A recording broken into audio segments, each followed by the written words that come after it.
So, how much does it cost to live in Bali for one full month? Can it be done for $1,000? Yes, it can. And I'm going to tell you how. So, I've now spent a total of about 2 years in Bali. And most recently, I spent about 2 months here, and I'm still here now. And so, I used to do it on less of a budget. And now I'm on much more of a tight budget. And so I wanted to see if I can do it on around $1,000. And I came over just over 1,000, so around 1,200 for a full month. Can be done cheaper though. So let's go over where I'm spending the money. So I spent around 2 years in Bali in total. Most recently, now it's 2024. I spent the last 2 months or so here. And so I have some idea of what it costs present day, you know. I did it for around $1,200 per month. I was shooting for closer to 1,000, but because of a few things like splurging on the motorbike cost, on a bigger bike, and moving around a lot, it costs a little more. So let's talk about where the money's being spent. One, accommodation. Of course, everyone needs somewhere to live, sleep, stay. This is going to run you around 15 to 20 US dollars per day. It's pretty universal depending on the area. So Canggu, Uluwatu, Sanur, Ubud, all very similar. And I'm not talking about backpacker style. I'm not talking about hostels. This is more for a private room. You know, you have your own room, private bathroom, and typically you're gonna have a shared kitchen. It's just how it goes here. Shared kitchen is the norm. Some places I've had a private kitchen randomly, but you can't you can't bank on that. So 15 to 20 US dollars a night over 30 days, you're looking at $450 to $600. Not bad. You know, quite similar to other countries in Southeast Asia, especially if you're doing like Airbnb style living. And this is going to be either Airbnb, Agoda, Booking. That's how I always book my places. So $450 to $600 for the accommodation. The next biggest budget and spend is, for most people, going to be food. It definitely is for me. The range can be super big because restaurants, you know, if you're drinking alcohol as well with your meals, it's definitely going to be more money versus eating local food in the warangs.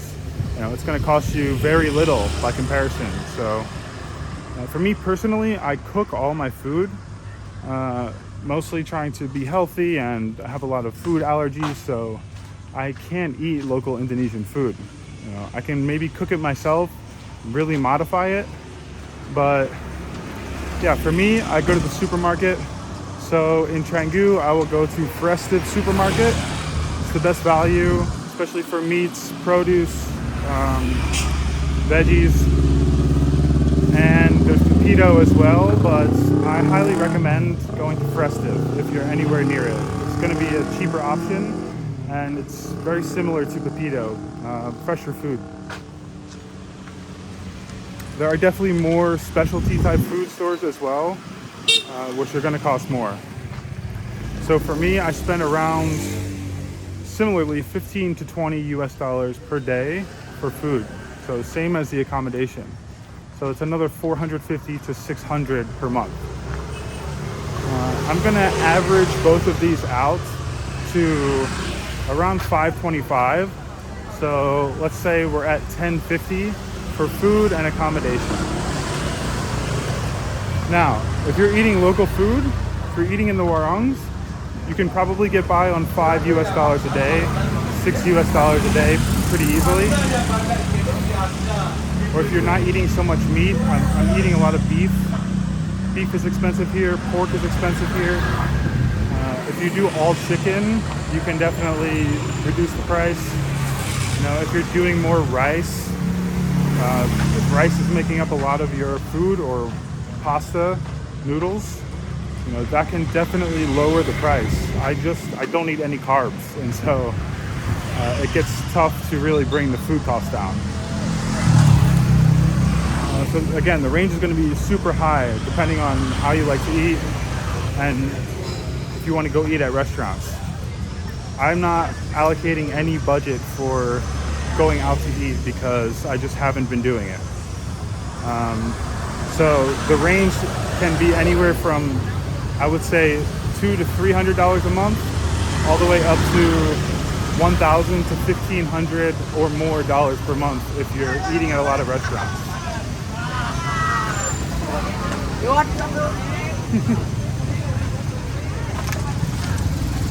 So many people over here. So yeah, let's say we're at $1,050, $1,100 for the month between food and accommodation. So what else is there? Well, for me, I rent a motorbike. I recommend anybody here to rent a motorbike to get around.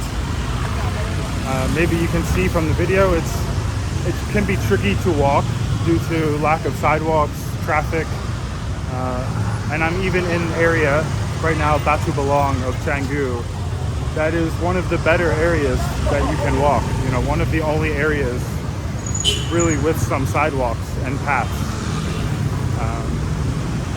But I wouldn't rely on that. And if you don't get a motorbike, you sort of need to rely on Grab taxis, Gojek, motorbike taxis. Hi. Oh, she's so excited. People love the camera here, I will say that. Especially around sunset time. If I go out around sunset time and film, I mean, people are freaking excited. So that's nice to see. So motorbikes, yeah, highly recommended. So the cheapest option would be a Scoopy. It's around $60 per month. Really affordable. All the way up to the bigger bikes like the NMAX, which to me it's the best bike. And being a bigger person and kind of, yeah, really wanting comfort for long rides and stuff for my back, I chose the NMAX. And I'm paying around $130 per month. Now, almost always people are going to quote you a higher price than both of these, and so I would try and haggle your way down a bit. Tell them that you found something for cheaper, or my budget is X amount for the month, and you know, oftentimes they have multiple bikes available, and so they want to rent them. So haggle your prices for the Airbnbs as well. Yeah, it'll help you in the long run. You're really going to get your monthly budget much less. So between accommodation, food, and transportation, motorbike, let's call it $1,100 to $1,200. Now that's your baseline. That is everything you really need if you don't want any extra expenses. So additional expenses would be shopping. That's pretty much it. Shopping, drinking, partying.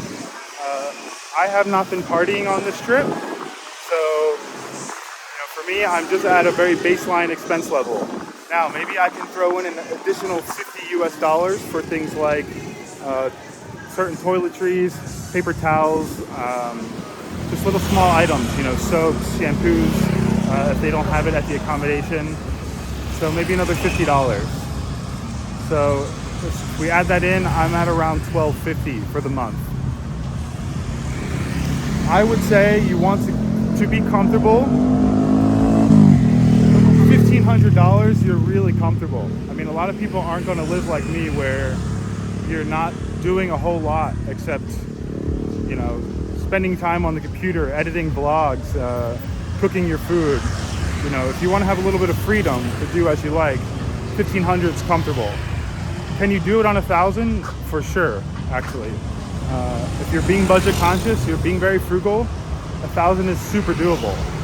And I'm not even talking about going into hostels. If you do find you're running into budgeting issues, there are tons of hostels available for $7 a night, $8 a night. So, if you really need to start getting frugal during your trip, you can change up the way you're living a bit, start eating local food, start living in the hostel, and yeah, hit your budget needs. So partying, drinking, that's where the money can get spent. Not every place is fancy, so there's a lot of more local hangout spots where you can go drink, and it's not too expensive.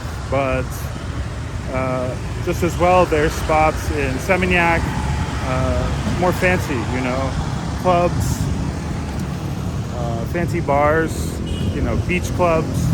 Sometimes you have to pay entry to these beach clubs, so yeah, if you want to add a little bouginess to your trip, it's going to cost you. You have to budget maybe an additional $50 sometimes to go out to a beach club and have drinks, have food. It could be $50 right there. So, or more, depending if you want to, you know, eat well, have some nice cocktails. You know, it's just not what I'm doing. So, I would almost say this budget video is for people who are looking to come here, yeah, on a reasonable budget. Something like $1,000, something like $1,250 can be done, you know. And I don't feel like I'm living frugally here. Like I said, I'm eating a bunch of beef, like high quality beef. I'm eating pork, you know, eggs, like every meal.